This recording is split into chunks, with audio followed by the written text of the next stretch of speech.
आत्मनिर्भरता का नाता सिर्फ आयात और निर्यात, रुपये, पैसे, पाउंड, डॉलर यहां तक सीमित नहीं है। इतना सीमित अर्थ उसका नहीं है। आत्मनिर्भरता का नाता हमारे सामर्थ्य से जुड़ा हुआ है। और जब आत्मनिर्भरता खत्म होने लगती है तो सामर्थ्य भी निरंतर क्षीण होता जाता है। और इसलिए हमारे सामर्थ्य को बचाए रखने, बनाए रखने और बढ़ाए रखने के लिए आत्मनिर्भर होना बहुत अनिवार्य है।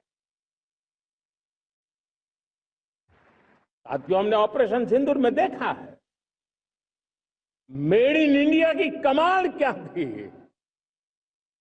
दुश्मन को पता तक न चला कि कौन से शस्त्रास्त्र है, ये कौन सा सामर्थ्य है जो पलक भर में उनको नष्ट कर रहा है। तो मैं आपका ध्यान आकर्षित करता हूं सेमीकंडक्टर्स पे। उदाहरण के तौर पे बताता हूं,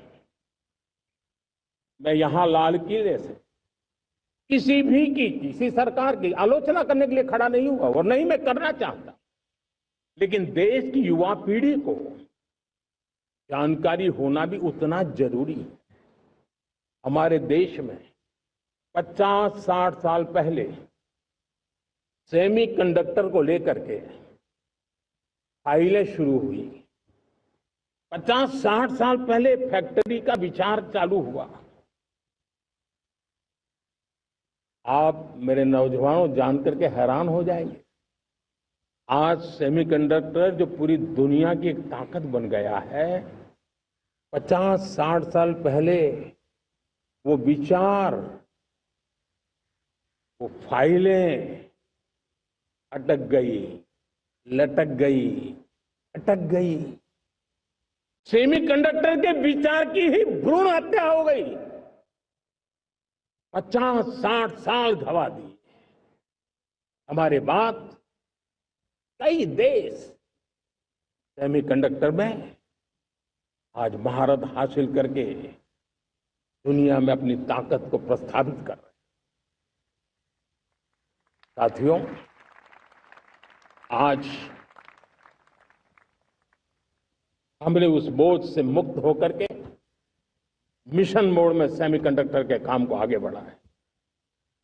6 अलग अलग सेमीकंडक्टर के यूनिट्स जमीन पर उतर रहे हैं। 4 नए यूनिट्स को हमने ऑलरेडी हरी झंडी दिखा दी है, ग्रीन सिग्नल दे दिया है। और देशवासियों और मेरे खास करके नौजवानों और विश्व भर में भारत की टेक्नोलॉजी की ताकत को समझने वाले लोगों को भी कहना चाहूंगा, इसी वर्ष के अंत तक